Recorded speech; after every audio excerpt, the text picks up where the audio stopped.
पर विराजमान पार्टी के माननीय प्रदेश अध्यक्ष और नेता प्रतिपक्ष श्रीमान बाबूलाल मरांडी जी का इस प्रेस वार्ता में बहुत बहुत स्वागत है। मंच पर साथ में हमारे प्रदेश के प्रवक्ता सुश्री राफिया दास जी, मेरी दाईं ओर हमारे सह प्रभारी श्री जोगेंद्र प्रताप सिंह जी और श्री अशोक बड़ाइक जी भी उपस्थित हैं।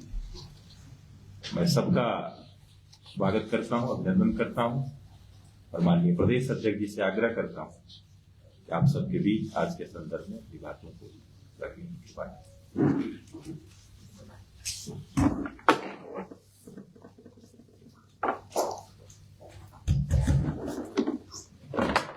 चलो भाई, बहुत बहुत धन्यवाद आप सबको, स्वागत है।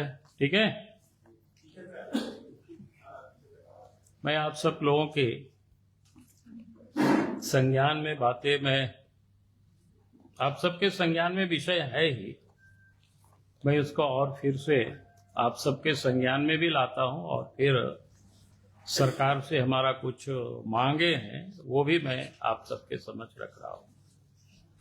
आप सबको ध्यान में है कि झारखंड हाईकोर्ट के आदेश पर रिम्स की जमीन पर लोगों ने जो इंक्रोचमेंट किया है उसको अतिक्रमण मुक्त कराने का, और सरकार ने ये काम कर रही है, बड़ी अच्छी काम कर रही है, हम उसका स्वागत करते हैं।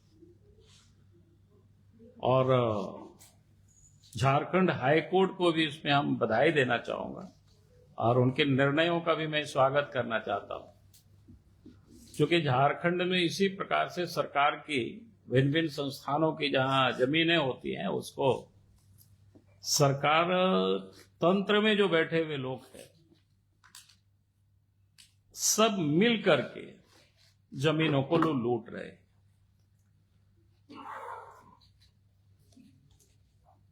और सरकार के पास सूचनाएं होती भी है तब कोई कार्रवाई नहीं करती है, तो जमीन के दलाल हो, भ्रष्ट अफसर हो, जिसको कहते हैं बेखौफ हो करके लोग लूट रहे हैं। आप ये सोच सकते हो कि आप, इसलिए मैं कह रहा हूं कि बेखौफ हो करके क्यों, किस प्रकार से लोग लूटते। आप सबको ध्यान में होगा पिछले दिनों झारखंड क्या बोलते हैं, रांची के जो डीसी थे छवि रंजन, भूमि घोटाला में ही कई एक महीनों तक जेल में रहे। आप सबको ध्यान में अच्छी तरह से। तो ये जो एक तो भ्रष्ट अधिकारी और सरकार के उस सिस्टम में जो भी लोग इन्वॉल्व है, इनकी भ्रष्टाचार के कारण आम जनता आखिर परेशानी क्यों भोगते। तो मैंने इसलिए इस बात को ये कह रहा हूं कि आप सब ने देखा कि रिम्स के जमीन पर बहुत बड़ा फ्लैट बन गया। आज मैंने अखबार में पढ़ा, सवेरे सवेरे उठे तो मैंने देखा कि भाई एक बड़ा अपार्टमेंट है, उसको हथौड़ी से लोग तोड़ रहे। हमने समझने की कोशिश की,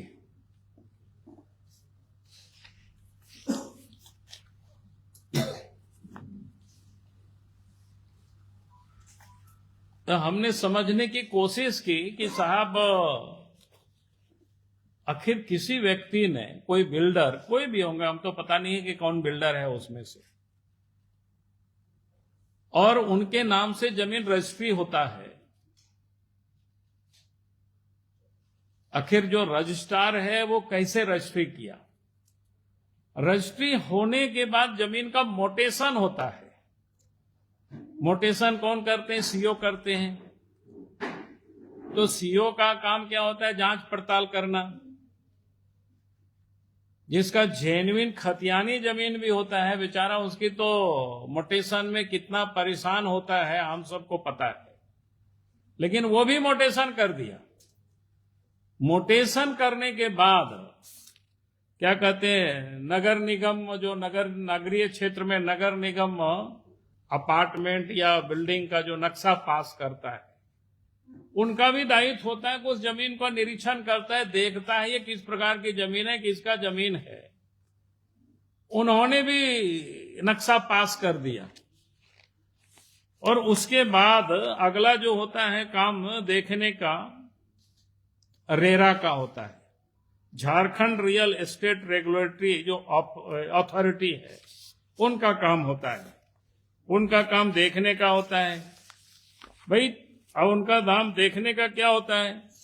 एक तो जो घर खरीदने वाले होते हैं, जो फ्लैट खरीदने वाले होते हैं, उनको वो सुरक्षा कवच उपलब्ध करावे, प्रदान करे, यानी उनको सही जानकारी उपलब्ध करावे, समय से डिलीवरी हो। अगर उस जमीन को लेने के लिए पैसे लगा रहे हैं तो उनका वो सुरक्षित रहे वहां पर।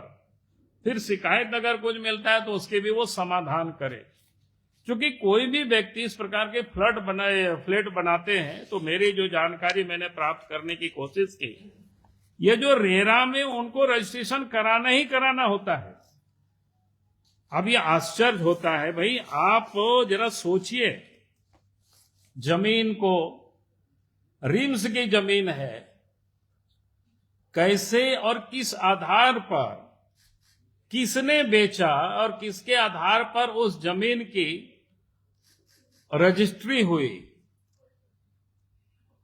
और कौन लिया, और जमीन रजिस्ट्री होने के बाद फिर मोटेशन हुआ, आखिर सीईओ ने काम क्या किया इस पर, और उसके बाद म्युनिसिपल नगर निगम ने उसके नक्शा पास किया तो उन्होंने भी आखिर क्या देखा, क्या देखा, नहीं देखा।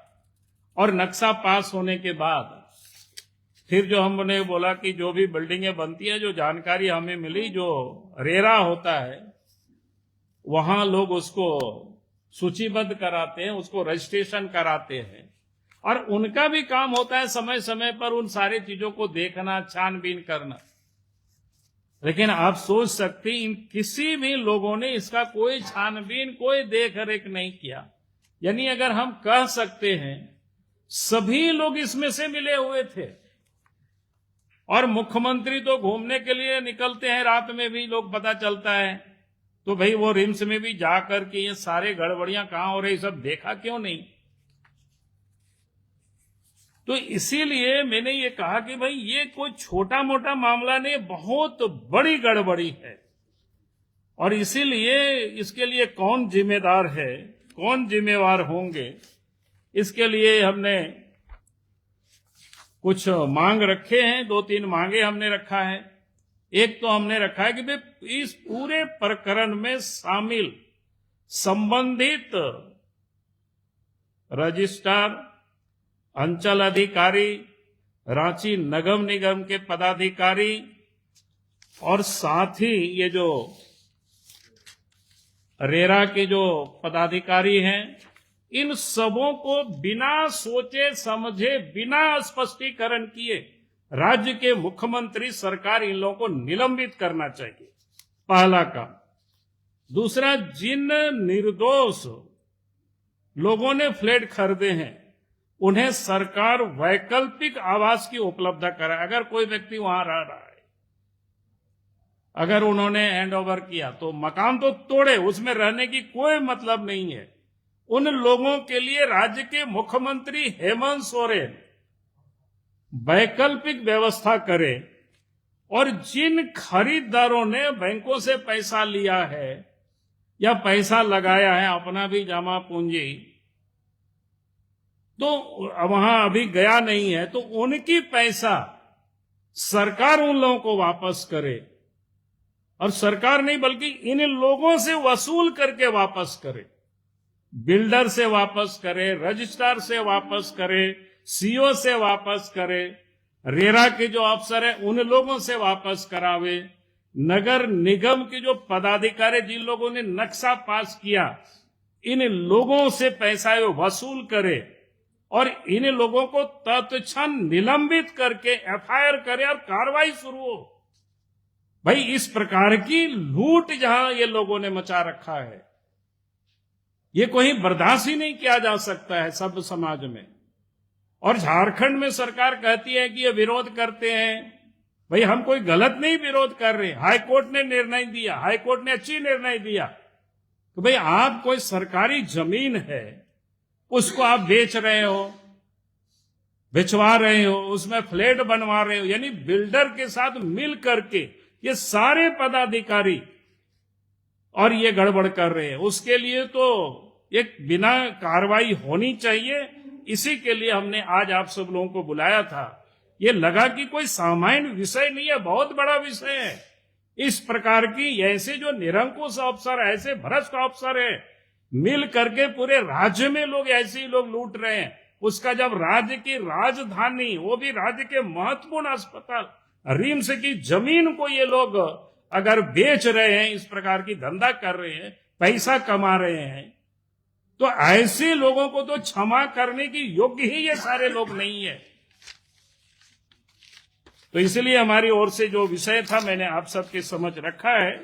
बाकी आप उसका जो डिटेल हम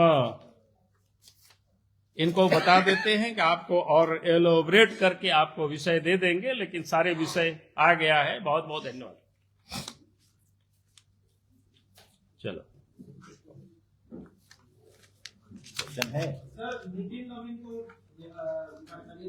बस हमारे ओर से बहुत बहुत बधाई है, क्योंकि नवीन भी है और भारतीय जनता पार्टी भी नए लोगों को बिल्कुल जगह दे रही है। आपने देखा कि हम तो मंडल अध्यक्ष को हम लोग 45 तक के बना रहे हैं, यहाँ तो राष्ट्रीय कार्यकारी अध्यक्ष को ही बना दिया 45 साल की। तो मैं समझता हूँ कि नौजवानों के लिए बिल्कुल उत्साह का विषय है। देश के प्रधानमंत्री नरेंद्र मोदी जी ने कई बार कहा कि भाई पॉलिटिक्स में नए लोगों को आना चाहिए, साफ सुथरे लोगों को आना चाहिए, हम ऐसे लोगों को बढ़ाएंगे। सार्वजनिक रूप से उन्होंने कई स्थानों पर भाषणों में कहा है और वास्तव में वो दिखाई पड़ा। उन्होंने एकदम नए, जिसको कह सकते हैं, मृदुभाषी भी है, कई बार विधायक रहे, मंत्री रहे, कई राज्यों में प्रभारी चुनाव के में काम को भी देखा है। झारखंड में भी जब विधानसभा चुनाव हो रहा था उस समय भी रह करके उन्हें 1-2 विधानसभा में हम लोगों ने लगा दिया था। तो हम देखे कि इतना बड़ा मंत्री रहे हैं, विधायक रहे हैं, राज्यों में भी काम देखे हैं, मोर्चा के प्रदेश के अध्यक्ष रहे, लेकिन कोई अगर 1-2 विधानसभा में लगा दिए तो वहां भी रह करके काम किया। और उनका जन्म भी आप सब लोगों ने देखा है, रांची का। तो स्वाभाविक है कि हम सब लोगों के लिए भी बड़ा सौभाग्य है कि भाई जो रांची में, झारखंड में जन्मे बच्चे आज देश के भारतीय जनता पार्टी, दुनिया की सबसे बड़ी संगठन, उसके राष्ट्रीय कार्यकारी अध्यक्ष नियुक्त हुए। तो हम सब लोगों के लिए भी बड़ी खुशी होती है, गर्व है। बहुत बहुत धन्यवाद उनको। झारखंड में भी हो जाएगा, चिंता मत करो। प्रक्रिया सब हो गया है, अब बाकी चल रहा है। आपको देखिएगा कि हमें लगता है कि इस महीना के अंत तक जिला वगैरह का भी बहुत कुछ हो जाएगा। थोड़ा बहुत समय आपको समय से ही हम सब लोग कर लेंगे, चिंता मत करिए।